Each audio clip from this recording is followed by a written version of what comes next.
I presume you'll be doing that because you have been recording the sessions. So good.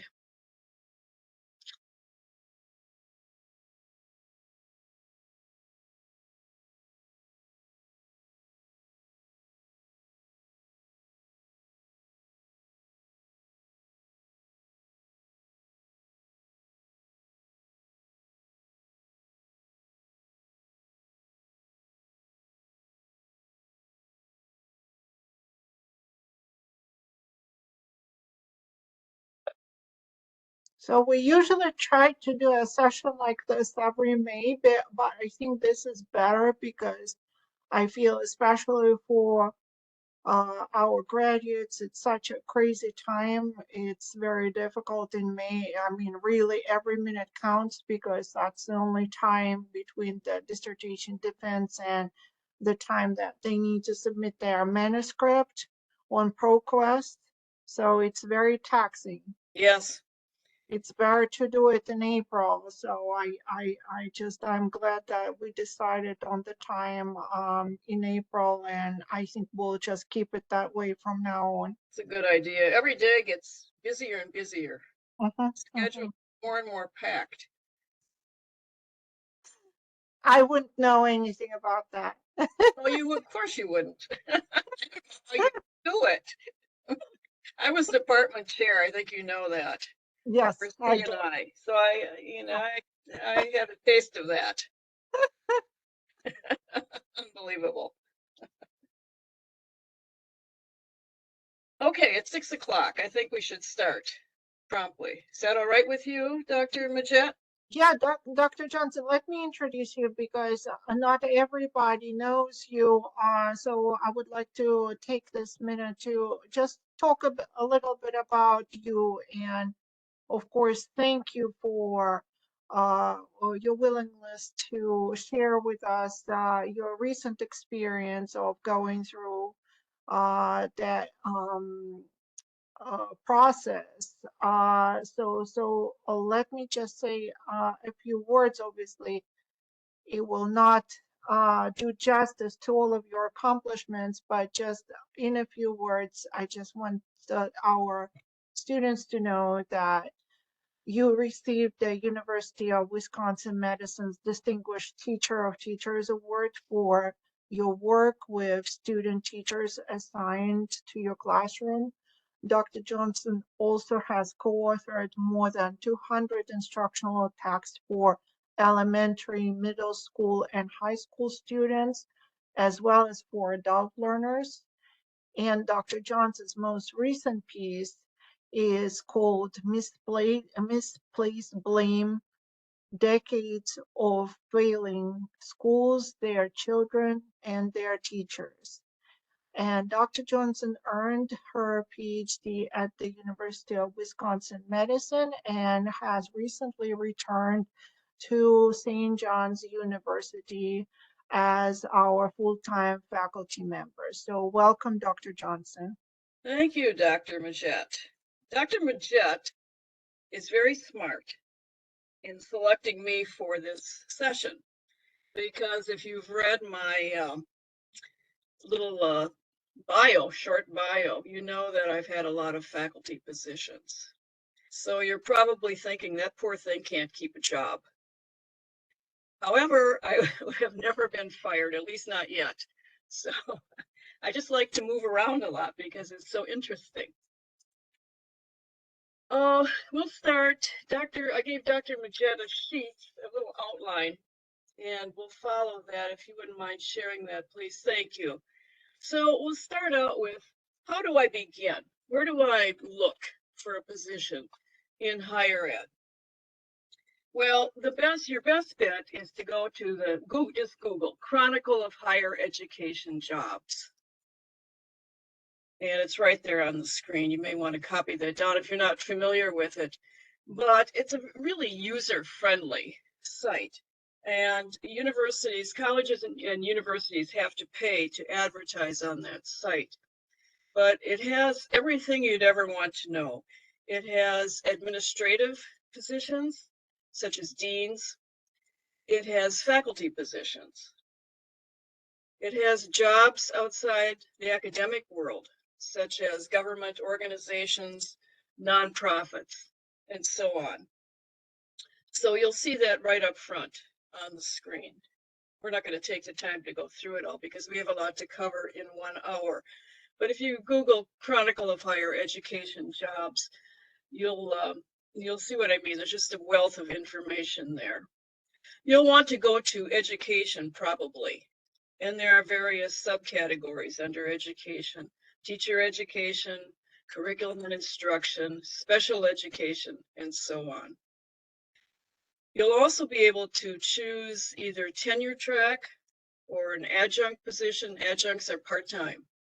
Tenure track positions mean that you eventually want to earn tenure in your position, and they're full-time positions. Then location. This is the most fun part. If you're able to move around, and I understand some of you cannot move around. I was in that position for many, many years. I had family obligations and so on. But if you can move, you'll see under location every place imaginable, all the states, Europe, Asia, and so on. Maybe you've always wanted to live in Kansas. You can look to see if there are any education jobs in Kansas. Maybe you'd like to live in Louisiana. And I always wanted to live in Louisiana. And so I did. I took a position there. My late husband and I both took positions there. And I learned so much in Louisiana. And I just, not too long ago, for example, got an ad. I'm on a mailing list. And I got an ad. There was a sale. I don't think you can see this. But it's a whole gator sale. So here we have a skinned alligator, beautifully presented, surrounding cobs of corn, little cobs of corn, and boiled potatoes and a few little orange things. I don't know what those are. So if you use the code GATOR10, you can get a whole skinned alligator for $114.99. Would not have known that had I not lived in Louisiana. Also in the ad are alligator fillets, alligator tidbits, and so on. And so I've eaten alligator. It's pretty good. I see someone chuckling. It's pretty good. So I got a stapler from one of my graduate students, and it was an alligator head. They pressed down on it and it stapled, but finally disintegrated. So I learned so many expressions there, like walking in tall cotton means that you're well off financially. I didn't know that. Every time I went to the supermarket, the person checking out the groceries would say, as I was ready to leave, "Have a blessed day." Then I moved to New York City, Upper West Side, went to the Fairway grocery store, supermarket. No one said have a blessed day. All they said was next. It almost scared me. So I learned a lot living there. So it's fun to move around. It's an adventure. So if you're able to do that, you can choose your location on the Chronicle and see if they have some positions available in a place you'd like to live. I just check it for fun every once in a while and see what's going on. There's also something on the Chronicle, this is all on the same page, called the salary band. Good luck finding the salary in most institutions of higher education. They just don't publish them, which is a shame. Okay, so that's the Chronicle. You can spend a lot of time on that site, but it's very helpful. You also might want to Google higher ed jobs. That isn't as helpful, I don't think, as the Chronicle. But the Chronicle is the gold standard when you're looking for work in higher education. Do you have any questions about how do I begin? That's how I found every single one of my higher ed jobs, was through the Chronicle of Higher Education. Any questions on that? Dr. Johnson, Yeah. is that a paid, is that offered for free or is that something? It's free, Megan. Yes, Okay. it's free to users. Right, you do not Okay. have to pay. The only people who pay are those that put the ads in. It's quite I see. expensive. You know, if you do a one-shot deal, it's like $400, I think, but most universities want to run the ad for a while. Mhm. So it's expensive. But for users, you know, you can go in there tonight and look around. Megan, And I would also recommend subscribing. you can do Because, that. yes, and then, you know, you do your search the way you calibrate it, and then you can choose the frequency when you will get the updates. So Right. for example, once a week, and it will come right to your email. You can do that as well. Dr. Johnson, so I had a question. So I Yes. think that for our audience, it would be, you mentioned the difference between tenure track faculty and adjunct faculty, but after COVID, I noticed that there are getting very, very confusing because a lot of institutions are trying to save money and they are publishing a lot of clinical positions, visiting scholars positions, and also postdoc positions. Could you please speak to that so that our students actually understand what they are signing up for? Well, if I were looking, I would definitely go for a tenure track position. Visiting professorships or assistant professorships and so on are short term. You don't know how long the visiting is for. Now, some visiting professors stay for a while. Others, you know, they don't want to invest in a full-time position, the administration, so they have people visiting. It's not as secure as getting a tenure track position, I don't think. What were some of the other categories? Katya, Postdoc, yeah, postdoc and clinical.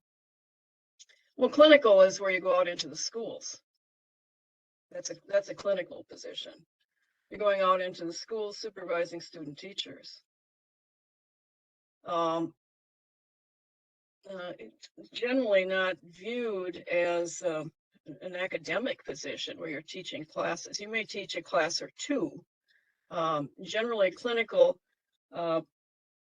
folks are not don't have the publication requirements that a tenure track person has.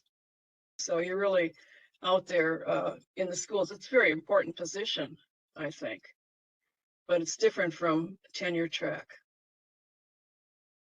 And postdoc, well, that's after you receive your PhD.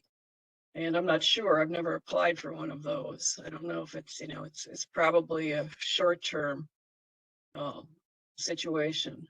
If you're interested in full-time, long-term, you'll take a tenure track position because that leads to tenure. Thank you, Dr. Johnson. You're welcome, Katya. Any other questions about how do I start this? Okay. The CV, your curriculum vitae. Make sure right away everything is in APA 7th. For some reason, I cannot get students to use APA 7th. The style manual. That's all you need. You can look everything up. So make sure all of your entries are in APA 7th.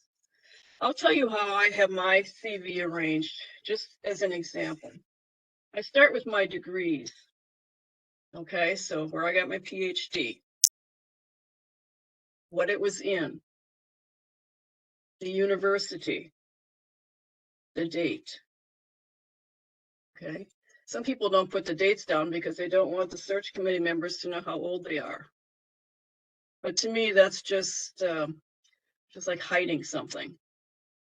So I put down the degree, what it's in, curriculum instruction, literacy, the institution where you received it, and I put the year I received the degree. So I have bachelor, I start out with a PhD, master's, bachelor's. So I have that right up front. That's really important to me. I've been on a lot of search committees, and I want to see where the candidate received the PhD, because there are a lot of fly-by-night operations out there. And if the candidate received a PhD or graduate degrees from a fly-by-night, I'm really not interested in hiring them. You're going to a reputable institution, so you can be proud to put down St. John's University. But I always look at those right away. And I'm not the only one. Other members on the search committees I've been on have done the same thing. I say, oh, we don't know, this person got the degree, bought the degree from such and such a place. And they're on the reject file automatically before we even look at the rest of the CV. Where you get your degrees. It's really important. So after degrees, I put my experience down next, all my experiences. And I start with my most recent position. So I put down the date, say January 2023 to present. I put down the title of the position, and I put down where the position is located, St. John's University, New York City. So that's the way I do it. You may choose to do it differently, but this is the way I do it. Date, current position, and where it's located. Okay, after experience, some people put teaching down as a category. I don't do that because I've taught so many classes, it would take pages for teaching. I cover teaching in the cover letter when I'm addressing the qualifications they're looking for. I put down some of the courses I've taught, say in literacy or curriculum instruction or in early childhood or whatever I'm applying for. But some people do list all the courses they've taught. That's up to you. Okay, so that's teaching. Research. Okay, you're just starting. If you're just starting out, you're not going to have a lot of publications unless you really like to write. But as you know, writing takes a great deal of time. So you may have one or two, but people will look at research. The search committee members will look at research. What are your publications? Do you have any books, book chapters, journal articles? There are two types of journal articles. One type, which is the most important type, are refereed journal articles. That means you send your article to a publication, and this is all online. You just look up the publication. All of the necessary information is on the site. But then the editor sends your article out to 2 or 3 people. They don't know who you are. And then the article goes back to the editor, and it's either accepted or it's rejected, or it's telling you to resubmit it with revisions. I edit an international jury journal. I have for almost 11 years now, and I have yet to see an article come back that was accepted without some kind of revisions. It's a tough duty to get something published. And the more respected the journal, the more difficult it is to get it published. But you can do it. It takes a lot of persistence sometimes. So non-refereed articles are where, the publication will take anything, just about. So you want to make sure you go to a refereed journal. Then there are other types of publications. There are monographs. Those are ERIC documents. And you may have some commentaries in a local newspaper. I just did one for a business magazine. I put that under commentaries. Any software you've designed, newspaper column. I used to write a newspaper column on word origins, so I put that under newspaper column and so on. So all sorts of publications can go under research. But again, search committees generally are looking for juried publications. Even books are juried. You know, if you send in a book proposal, it'll be accepted or rejected or accepted with revisions. So that's research. Now, service. Well, this is a tricky one. In my CV, I put presentations as a separate category. Some people put it under presentations under research. Some put it under service. I put them under a separate category, presentations. There are two types again. There are juried presentations, where you send your proposed session into a group, a panel, and they decide if they're going to accept it or not. And then there are non-juried presentations, where they'll take anybody or anything, just about. So I generally separate the two, juried, non-juried. Some people just glom them all together, but search committees are pretty astute, and they can tell what a jury presentation is just by looking at the organization. And then under service is an important part of any academic's career. However, I always put service last because my strength lies in research and in teaching. Service, I think it's very important, but there are only so many hours in a day. So I keep service as a separate category. And that to me is committee work, volunteer work, and so on. I said service is important because it is, but I often, I remember one of my former colleagues like to remind everybody he was on 6 committees. But on a committee, really, you can just sit there and do nothing, not even talk, and be on that committee. When you're writing an article, you have to do something. When you're teaching, you have to do something.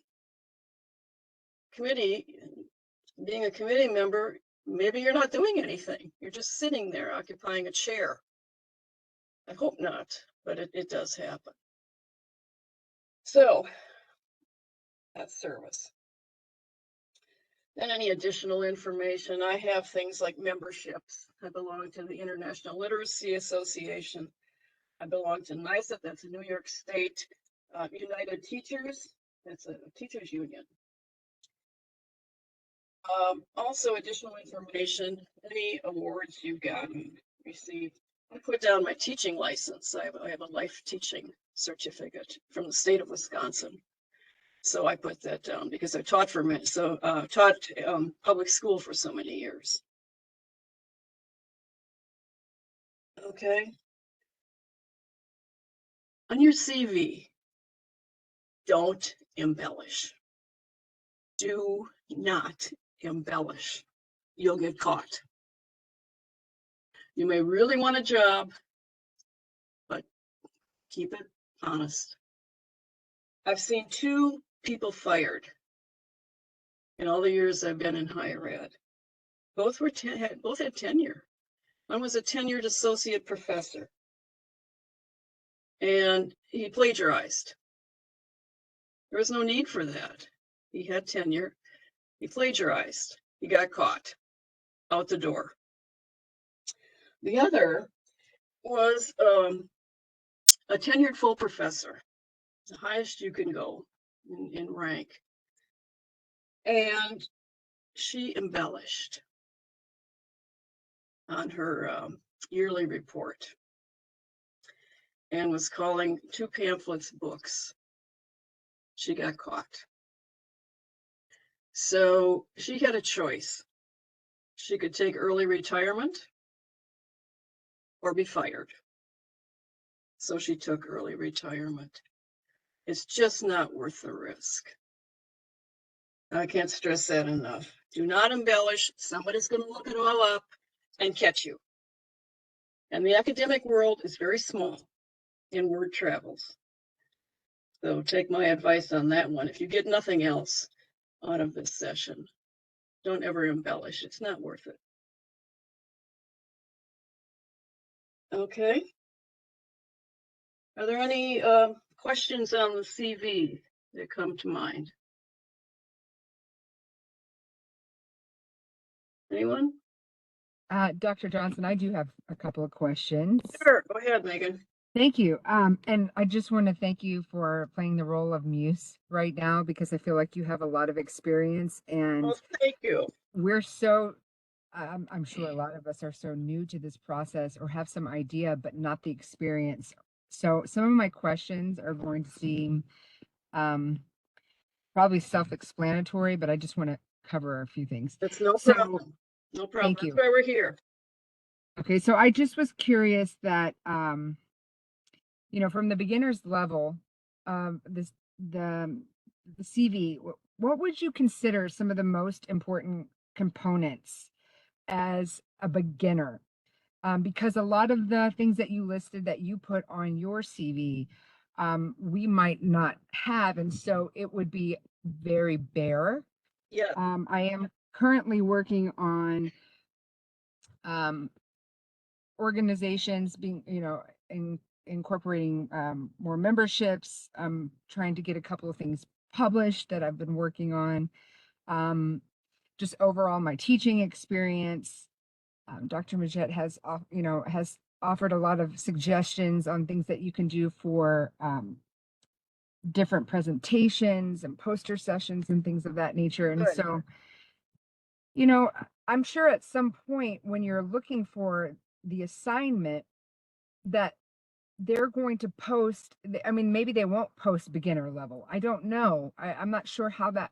They will. Well- They ask for the rank is assistant professor. There are three, well, actually four, but there are three ranks in academia. The three ranks are assistant professor. That's a beginner's level. That's a very beginner's level. That's what you'll probably apply for, assistant professor. There's also instructor, but instructors generally, they don't, a PhD isn't required of instructors. They might have a master's degree. Salaries are lower and you teach more classes usually. So the first rank is assistant professor. And then from there, after 3 years generally, you go up for associate professor. Now, in some universities, you'll get tenure with the associate professor rank. Others you don't. That's separate. And then there's full professor. That's the top rank. So Megan, you'll probably be applying for assistant professor. Don't worry, just put down about, not having all these publications and so on. I've been at this for a long time, as you said. So I have a lengthy vita, but they don't expect someone starting out to have a lengthy CV. I would certainly highlight my teaching experience, because a lot of schools of education won't hire you if you don't have classroom experience. And I'll get to that in just a minute in my cover letter. So make sure you highlight that. And any kind of work you do with children or young adults, as far as tutoring, local programs that need tutors and so on. So don't worry about that. If you have articles out there, if you've sent them out, you can put under review in parentheses instead of the date. Under review. That means you're trying. You've got them there. You've got them out there. You're waiting. So under review. By the way, if you get accepted, it's in press. We put in parentheses. Okay. And you're in my class. You can always ask me other questions as you think of them. Okay, great.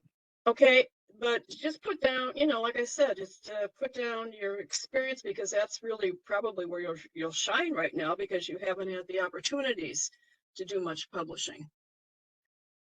But you can show that you are on your way by putting down under review. So get them out there. And Thank you. Yeah, that's under great review. advice. Is that Thank you. that answer it, Megan? Yes, thank you very much. You're welcome. Who else had a question? Dr. Johnson, I have a question. Emily. Hi. Emily's in my class too. Hi. Hi. Good to meet you. Isn't it wonderful to see It one another and is. moving faces and things? I'm alive. Um, so I just have a question about the CV and length. Length. Well, that depends on how much you have. Right. And if we don't have a lot, I'm Don't just, worry.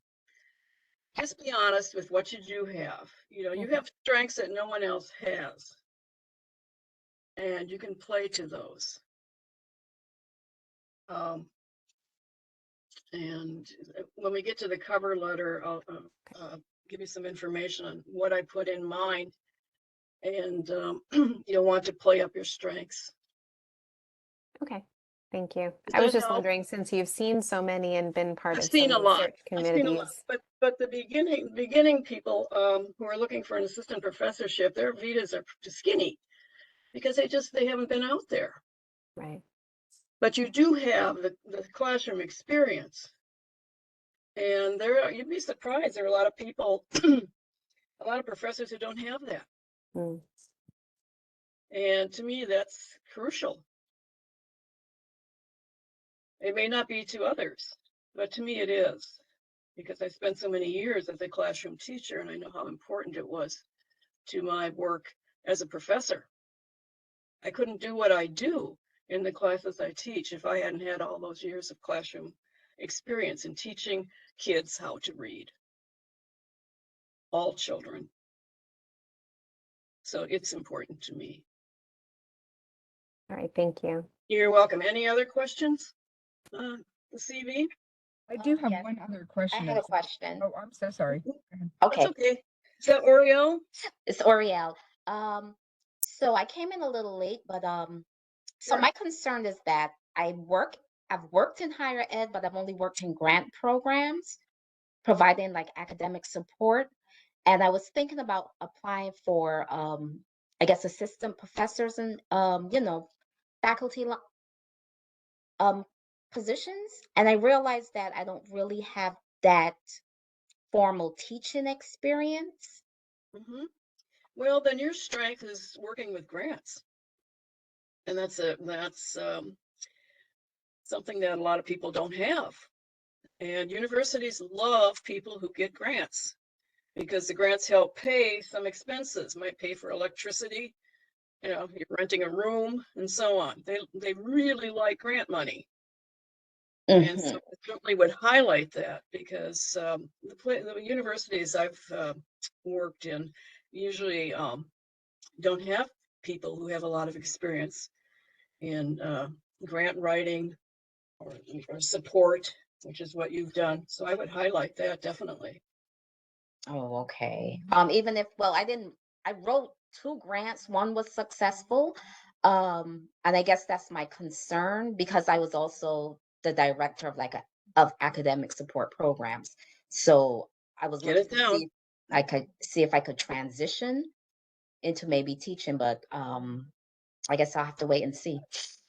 Yeah, there might sometimes you'll run across an ad, and as you look at the Chronicle, you run across an ad that asks for experience with grant writing. Mm-hmm. And I certainly would highlight that because I think that's a real strength, Ariel. Okay. I do. Thank you. Maybe you can pick up a little teaching experience, in the community or something too. Yes, that's what I was thinking. I was just wondering if I applied to jobs, if I would even be considered, because I don't have that teaching background. Yes, I know what you're saying. That's why I suggested Oriel, that I would get a little experience, even if Yes. it's going to, in the community. Mhm. Generally, sometimes at night, people are Looking for trying to instructors. learn American English, and so any way you could help, Okay. certainly add to your CV. Yeah, and great way also to get that experience is through refugee centers now. Mm-hmm. Oh, good. Uh, Yes. Actually, the government is paying for 5 hours, 5 days a week of Oh. ESL education for refugees. Mm-hmm. So those students are there. They don't really have a choice because otherwise they will not meet the refugee status, and they always need teachers. Okay. Thank you. I didn't think about that, but thank you for that tip. Yeah, thank you, I'll Dr. follow up Majette. with that. Yeah, that definitely would be a plus, right? Not only would it be a plus on your CV, it would be a plus to you. You know, it would just be so rewarding to do that. Okay, so we better move on to the cover letter unless there are any other questions. I just have one more quick question in regards Sure. to, would it be tacky to publish, or not publish, but to put on your CV, action research that you have conducted and have data for from your classroom? No, I don't think that's tacky at all. Okay. All right. I mean, I was just trying to figure out if that's something that, You know, if you put it under research, you know, Mhm. that's not tacky. Okay. All right. Thank you. You're welcome. Okay, now we're to the cover letter. Some universities call it a cover letter, others letter of interest, some letter of application, and so on. They all mean the same thing. So, and I've written cover letters, some of a few paragraphs to others that are pages long. It depends on what the position is. So I generally start out with your search committee members or so on. You know, if you're supposed to send it to a particular person, dear doctor, so and so. I say right up front, I'm applying for the position of blank as posted on the Chronicle of Higher Education job site. You can word it however you want, but say what you're applying for, because they may have more than one position. I was a director of teacher education in my last job, and before I returned to SJU, and I had 3 searches going last semester within the department. So I say right up front, I'm applying for the position of blank as posted on. Okay, then I give a few sentences, brief sentences. I write a couple brief sentences about what I'm currently doing. Currently, the director of teacher education, blah, blah, blah. Brief. And this is really important. I then address each qualification that's stated in their ad. That you'd be surprised how many candidates don't do that. They don't address what's in the ad. So I just pulled one of my cover letters. So I say right up front, I will address each element of the qualifications listed in the position announcement. You don't have to use my words, but just say you're going to address each of the qualifications. So, an earned doctorate in teacher education. So I tell where I earned my PhD and what it was in. They also wanted PK-12 teaching experience. So I state that. Now, every institution is going to have different qualifications. I'm just telling you some of the ones that do pop up. You want to know if you have university teaching experience or supervision of teacher candidates. So I say that. You know, if you don't have that, you can't say I have it, and you really don't have it. You know, it's embellishing. Just say I've not directly done this. However, I have done this. Demonstrated commitment to educational innovation. That seems to be a popular qualification. You don't have to copy all these down because, like I said, everyone will be different. Outstanding interpersonal skills. So what do you have that shows that you enjoy working with people? Experience with community engagement. Well, there we go. You know, Dr. Majette was talking about. helping people learn American English. They might ask you about professional development schools, if you've worked in those. Evidence of scholarship.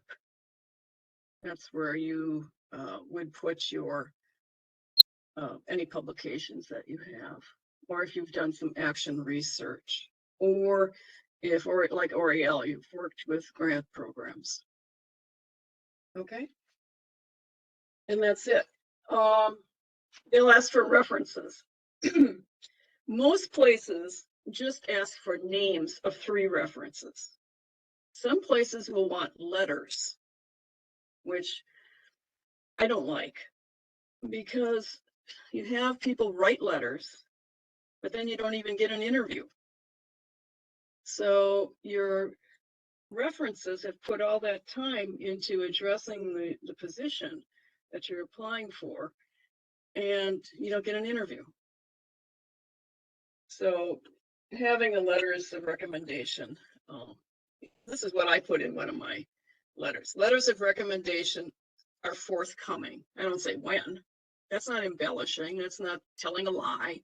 They are forthcoming if you give me the interview. I just hate to bother people with writing letters. Is such a pain. Okay, now you might also get asked for your statements of teaching philosophy. That sound familiar, Dr. Majette? Okay. I don't know if anybody reads these things or not, because no one's going to put down, I don't like students. They're not going to put negative things down in their teaching philosophy. To me, this is a waste of time, but some of the things, you know, that I put down: knowledgeable in course subject matter. Professor has to be well organized, well prepared for class sessions, blah, blah, blah. You can look this stuff up, right? Okay. So your statements of teaching philosophy, comfortable environment. Then they'll also, if they're doing the teaching philosophy thing, they'll also probably ask you about your research interests. What are you interested in? I'm interested in the effects of poverty on classroom learning, particularly vocabulary acquisition. So I put that down in my research interests. I'm interested in figurative language, word origins, and so on. So those are 2 additional things that the search committee may want from you: statements of teaching philosophy, research interests. Okay. You can see right now you invest a lot of time in this. You do. It's time consuming. There's no way around it. Okay.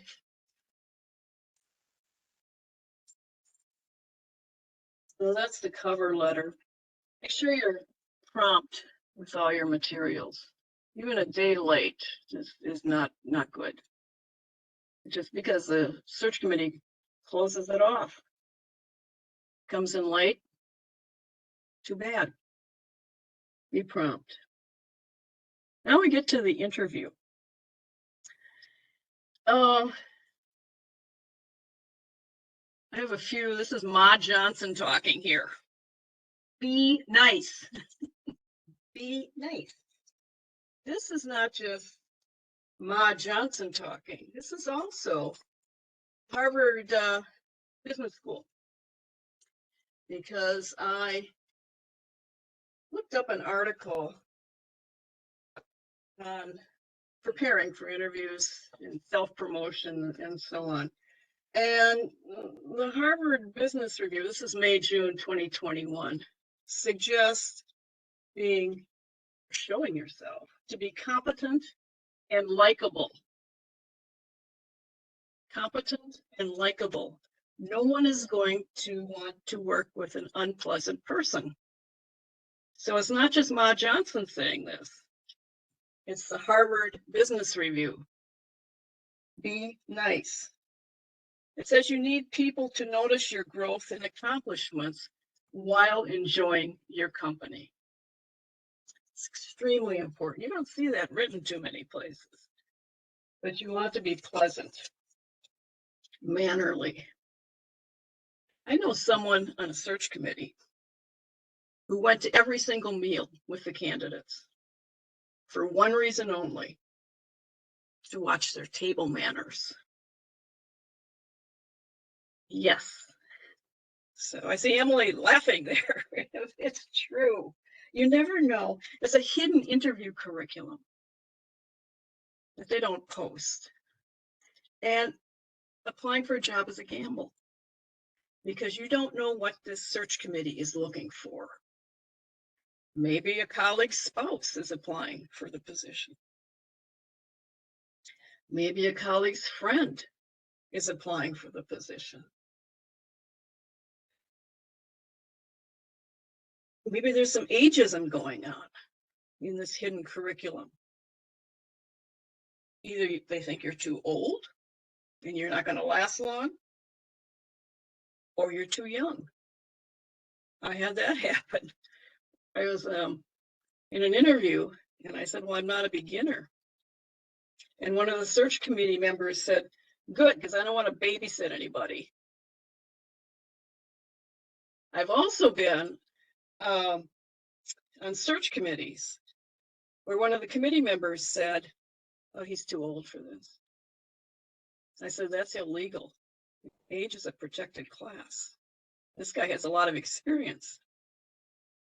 So it's all part, the hidden curriculum in schools that Philip Jackson wrote about. This is Ma Johnson's hidden curriculum of interviews. It's all a gamble, but you have to use your common sense. Don't drink too much.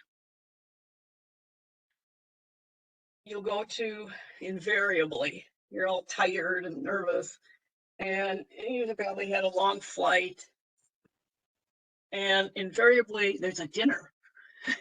They pick you up for dinner. And that happened, this was several years ago.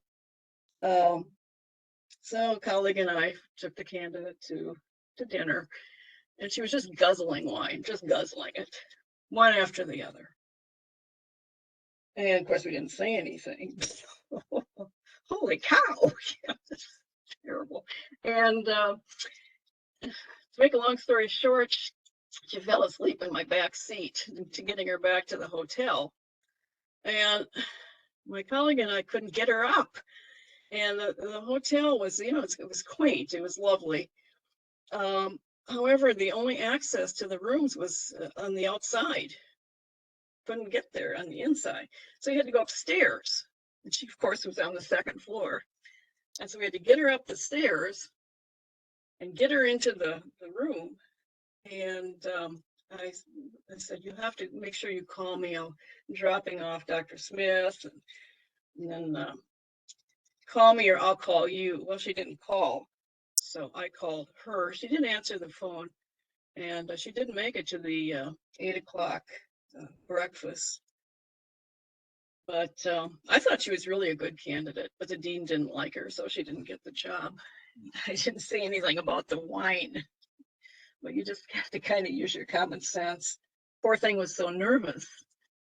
She probably got carried away with the wine. Okay, so, that part of the common sense is watch, take cues from the search committee. If nobody drinks, chances are you're not going to order a drink. If everybody has drinks, you want to have one, you don't know what they're looking for. You don't want them to go back and meet and say, this is, did you see how much that guy drank? That kind of stuff. That's all part of the hidden interview curriculum, my term. Okay, so there'll be the dinner. Usually there's a breakfast meeting in the interview. What I generally do is I look up to see who's on the search committee. And it's composed maybe 4 or 5 people. The majority of the committee will be from the discipline. Generally, there's one person outside the discipline. And I check them out. I look on Google Scholar, try to find them somewhere on the web. And my last interview before the St. John, returning to St. John's, I looked up the person who was outside the field of education, and she was in natural sciences, and she was an arachnologist. Do you know what that is? No one knows? And like Is it- spiders. is it spiders? Yeah. Who spiders? said that, Claudia? Yes. You're right, Claudia. I remember arachnids are the spiders. Good Yeah. for you. Yes. Arachnophobia. Who has that? Who has arachnophobia? Oh, the movie? Oh, there was a movie. Yeah, I remember that. Oh, yeah. So she's an arachnologist. And she studies non-social spiders. I thought they were all non-social, right? Anyway, you should have seen her office. She had webs all over, fake, and she had tarantulas, real, and stuffed, exotic looking rainforesty type spiders. And I bet she doesn't get a lot of foot traffic in that office. So, but she was, I looked at, she was very interesting as an arachnologist. So I told her that you're an arachnologist. I had black widow spiders in my garden in Louisiana. They hide. They're really non-social. They hide. And then she thought that was kind of interesting, sort of, but she has all kinds of spiders in her office, so not that interesting. So anyway, I always look to see who's on the committee, get a little background. You want to know what the university's mission is and the department's mission, because they'll ask you about that generally. Do you know about the mission? And I like St. John's University, especially because of their mission and how they address the issue of poverty. And that's what draws me back to St. John's. It's their mission. So, the interview day, after the dinner the night before, the interview day, some places have 2 days of interviewing. Most have 1. Now with COVID, that's kind of, it's been online, of course, but now people are going back to in-person interviews. So it's very grueling. You go from first thing in the morning until maybe 6 o'clock at night when you have another dinner. So you'll meet with various people. You might meet with staff members, administrative specialists. You'll meet with the search committee, certainly. You may meet with some of the administration, the dean usually at the end, and so on. So it's a long day of meeting people. You also may be asked to teach a class. And I've been asked to teach a class many times when I've gone to interviews. And students sit in and they evaluate you as well as the search committee. My last time I had to teach a class, I was given broad topics that I had to address. One was school funding. So I addressed that. The other was political influences on education. Both, you could take a course in each one. But that's what those were the topics that I had to teach, give information on. So that's not that uncommon where you have to teach a course. Then what do they ask you? Well, I just looked through a bunch of my old interview materials. Here's some things that I've been asked. What are your future goals? Why did you apply for this position? I've been asked that many times. What are your strengths? And what are your weaknesses? Many times that. So those are just some general questions that are asked. Okay, but if you show that you're competent and you're a pleasant person to be around, that goes a long way. Any questions on the interview? We only have a few minutes left here. I have a question. Who's that? This is Dr. Aguilera. Dr. Aguilera, hi. Hi. I have had a few interviews, not in the lengthy process that you spoke about, but I've had them being done virtually. Uh-huh.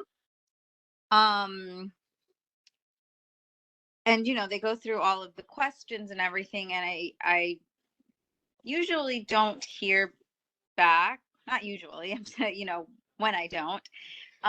Is it okay to ask for feedback? Well, how long has it been?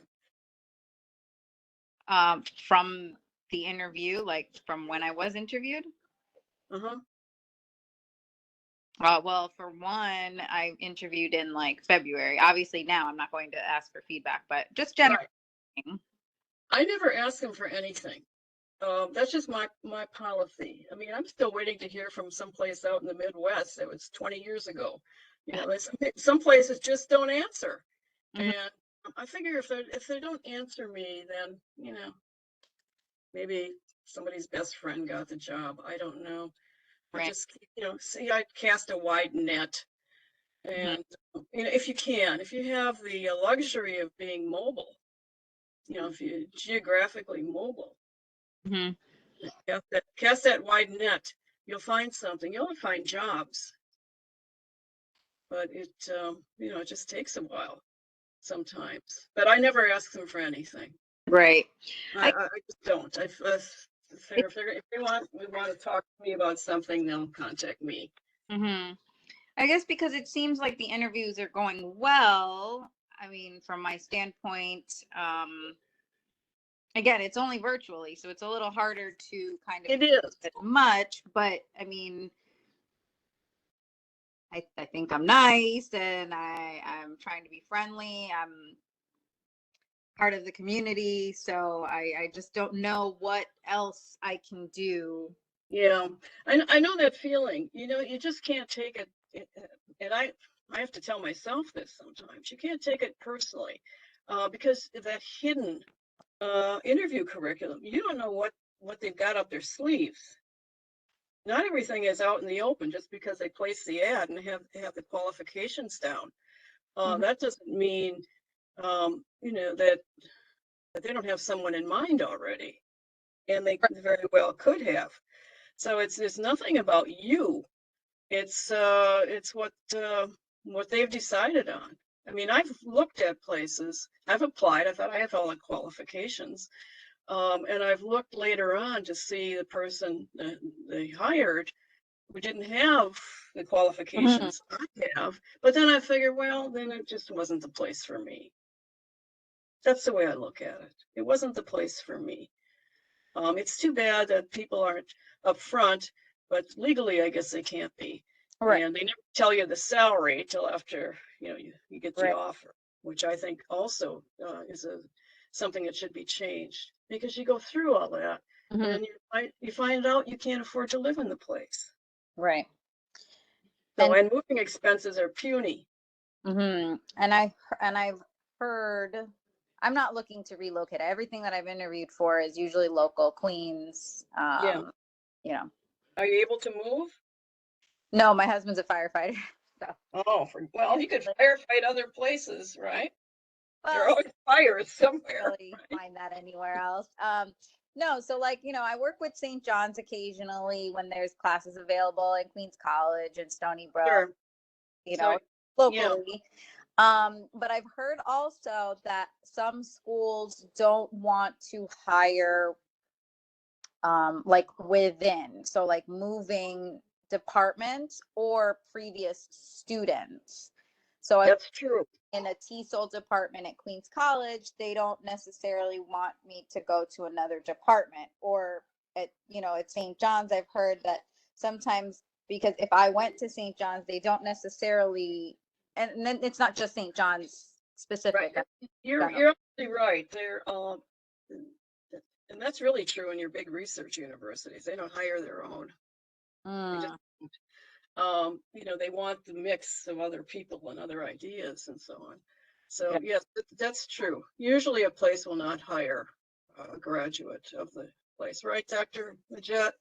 That's, And actually, at the University of Delaware that I graduated from, it's Research One, so it's actually their official policy. It's not that under the table policy. Oh, It's actually written, of yes. not hiring their own.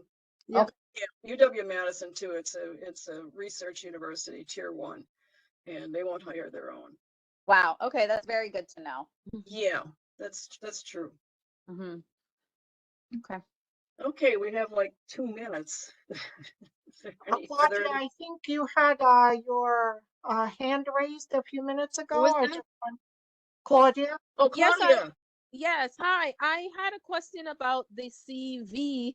If it Yes. was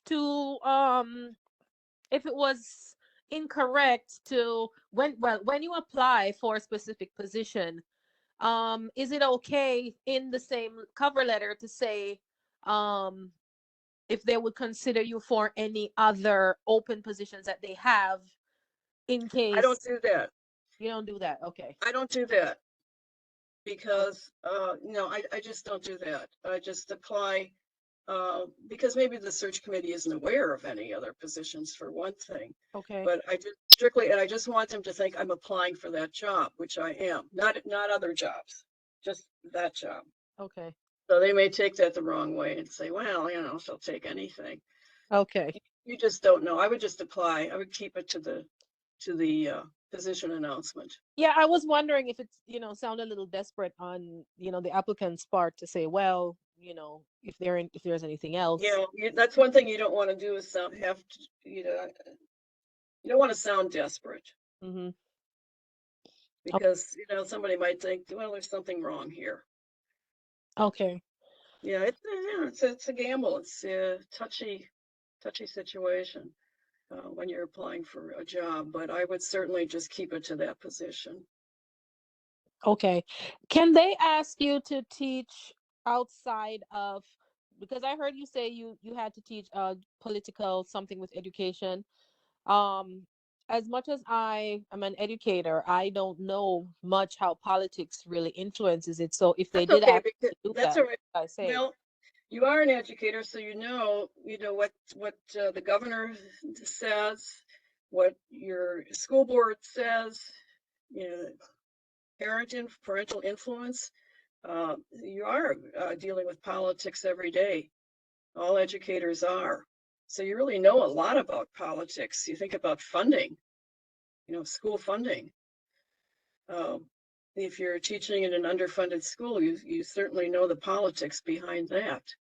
So you know a lot more than you think you do, Claudia, about politics. yeah, we have those talks in staff meeting, but I'm just wondering how I would translate that to go teach a class and, not be all opinionated on it. Would just certainly tell my experiences. People I value people's experiences a great deal, and it's who they are, and everyone has different experiences, and that's what makes it so interesting to be around people. But you have a lot more than you think you do. Mm. So you have to have that confidence when you go out and look for a job too, and it's not easy to keep that when you get rejects, but you'll find something. Yeah, I was wondering about that as well. The time, because we have a lot of people with PhDs in our school district, and I asked a few, why did they stay in the school district, and they said they didn't get anything when they applied. Some of them, they're still classroom teachers with PhDs, still teaching in the classroom. Well, it's a lot easier to get a job when you are able to move. Okay. I mean, I've been all over the place, but I've had that mobility, but there were many years when I could not move because I had family obligations. So if you have the mobility, you're footloose and fancy free. You can go anywhere. Yeah. Anywhere in the world. Yeah. A lot of them say they're just waiting until they're promoted within the organization, but they've been waiting for years to, every year they apply for something and there's just nothing. So, well, it could be geography. Yeah. Yeah. Okay. Well, I'll give it my best shot. You do that, Claudia. You'll do fine. And I won't resign until. No, keep your day job, everybody. Yes. Keep your day, that was on my list here. I should have mentioned that right off the bat. Keep your day job. Yes. My principal says that you might be here for a little while. Don't don't discount that. I said maybe. Let's see. Okay, thank you. You're welcome, Claudia. Anything else? Dr. Thompson, thank you so much for the incredible presentation. You got us really thinking in different directions because job searching is, also a very introspective process because you really understand, what you are willing to give and what you know, and learn a lot of things about yourself. That's true. So thank you so much for that incredible session, and for our audience, thank you so much for joining us. But also, please know that we are here to support you. So whenever there is a question, just don't hesitate to email us and ask, because we've been through, that process once or twice or 20 times.